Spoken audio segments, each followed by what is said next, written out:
Ok, entonces en este ejemplo vamos a hablar de las series de Fourier, pero más que el nombre, solamente hay que tener claro cuáles son las ideas que se están explotando en este ejemplo. Después vamos a ver que el cálculo pues es más o menos una muy metódico, o sea, ya no habrá tanto problema al calcular. Lo interesante son las ideas relacionadas.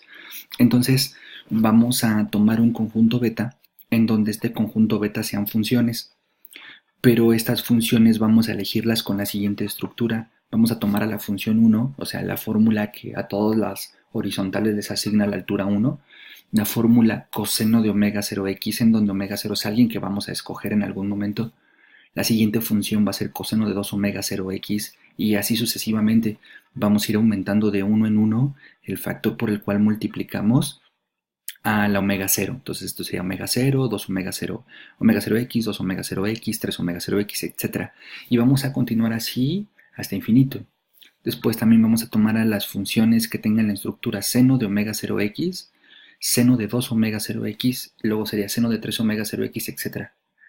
Y entonces lo que vamos a ver es recordar cómo es el producto punto de funciones. Entonces aquí los vectores son las fórmulas. ¿Ok? Entonces voy a hacer el producto interno. Si digo producto punto, me estoy refiriendo al producto interno. Vamos a hacer el producto interno de estas, de dos cualesquiera fórmulas. Habíamos dicho en videos anteriores que es, te agarras a las fórmulas, las multiplicas, las integras y el resultado va a ser el producto interno. ¿Ok? Entonces, lo que nos gustaría ver o lo que vamos a tratar de convencernos en las siguientes líneas es ver que este conjunto es un conjunto ortogonal. ¿Qué significa que es un conjunto ortogonal?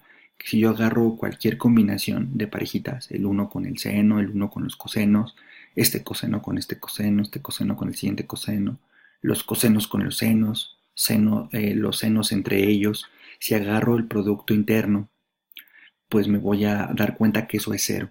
Ok, entonces lo que vamos a ver es que este conjunto es ortogonal, pero es ortogonal siempre y cuando la longitud del intervalo, es decir, lo que mida de A a B, tenga el valor 2pi entre omega cero. Omega cero es alguien, este omega cero es el que va dentro de las funciones. Entonces, pues, ¿cuál sería la idea de la ortogonalidad? Entonces voy a agarrar el producto interno entre el uno y el coseno. Pero si yo tomo el coseno de omega cero y luego el coseno de 2 omega cero y luego el coseno de 3 omega cero, nunca terminaría de hacer los productos internos porque tendría que hacer infinitas integrales. Entonces lo que vamos a hacer aquí es el producto interno con el coseno, pero con n, y después n puede ser el que nosotros queramos. Entonces este producto interno está representando el producto interno entre el uno con cualquier coseno. Entonces la definición del producto interno es la multiplicación de las fórmulas, sería 1 por coseno me queda coseno, y hay que integrar en el intervalo a, b. Entonces, ¿qué significa esta notación que estamos escribiendo aquí? Esta notación significa, pues integra de donde quieras hasta donde quieras más 2pi entre omega cero. Si se fijan, esta longitud sería el límite superior menos límite inferior. La longitud de integración es precisamente el número que estamos asegurando que hace que el producto punto valga cero.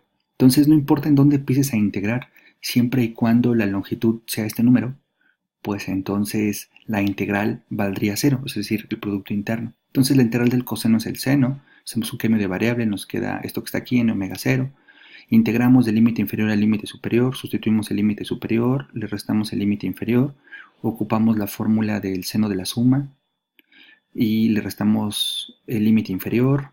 Este elemento con este elemento se cancelan y solamente sobrevive este elemento. Pero si observamos nos queda seno de 2pi, pero el seno de múltiplos de pi siempre vale 0. La n representa el número 1 para representar esta función, representa el número 2. Cuando es 2 representa esta función, cuando es 3 representa la siguiente función, es decir, n es un entero positivo que va de 1 en 1. Entonces, esto siempre es un múltiplo de pi, por lo tanto este siempre vale 0. Y como este se cancela con este, pues esto nos da coseno por 0 y eso nos da 0. ¿Qué significa? Significa que el producto interno del 1 con todos los cosenos es 0, por lo tanto son ortogonales.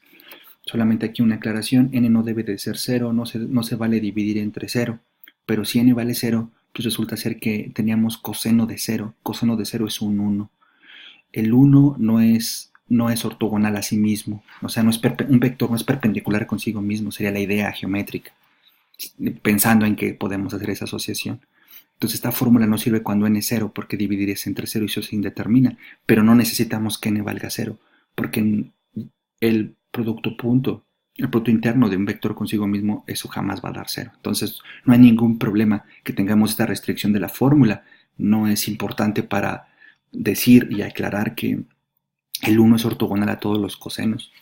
De la misma manera, el 1 va a ser ortogonal con todos los senos. Ahora me gustaría ver la ortogonalidad de los cosenos con los senos. También va a suceder que esto es 0. La ortogonalidad de los cosenos con los cosenos, esto va a ser 0, siempre y cuando no haga el producto interno del coseno con el coseno. ¿Cómo sé que esto sucede? Bueno, hago la integral, desarrollo y me doy cuenta que es 0. Lo que queremos que quede claro aquí, por eso solamente hacemos un desarrollo de la integral, es que este es un conjunto ortogonal. Entonces, de acuerdo a los resultados previos, como es ortogonal, es linealmente independiente. Entonces, ya que agarramos este conjunto que es como especial, pues nos damos cuenta que es ortogonal. Entonces, nos gustaría poner a una fórmula en términos de este conjunto linealmente independiente.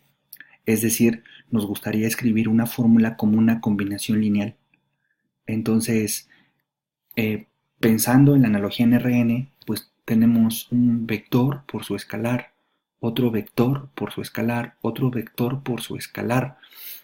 Pero aquí los vectores son fórmulas. Entonces, si quiero poner este vector f en términos de un conjunto linealmente independiente, tendré que encontrar los escalares. Pero recordando un poquito de la geometría de Gram-Schmidt en Rn y de las proyecciones, pues resulta ser que si yo quiero ver cuánto aporta el 1 para armar a la f, tendría que hacer la proyección de f sobre el 1.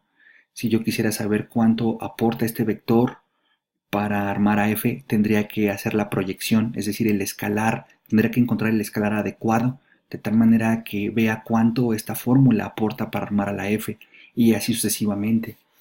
Pero si recordamos cómo era el escalar de las proyecciones, era pues el vector por el escalar era el producto punto, en este caso sería el producto interno entre la norma al cuadrado, pero aquí los vectores son fórmulas, son funciones.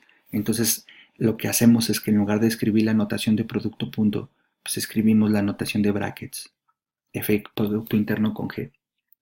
Y en lugar de escribir la norma al cuadrado, pues sabemos que la norma al cuadrado es precisamente el producto interno de un vector consigo mismo. Entonces, en términos de vectores, en donde los vectores son fórmulas, pues resulta ser que los escalares por los cuales debemos de multiplicar a cada una de estas funciones, que son los vectores, pues se calculan así. Es decir, el escalar adecuado para saber cuánto aporta cada una de estas funciones para construir a la función f, pues es multiplicar a la función que estoy construyendo por el vector en cuestión que quiero encontrar la proyección, integrar, y esto es un número, y luego tomar el vector sobre el cual estoy proyectando, elevarlo al cuadrado e integrar en el intervalo. Y esto me va a ir dando los escalares correspondientes.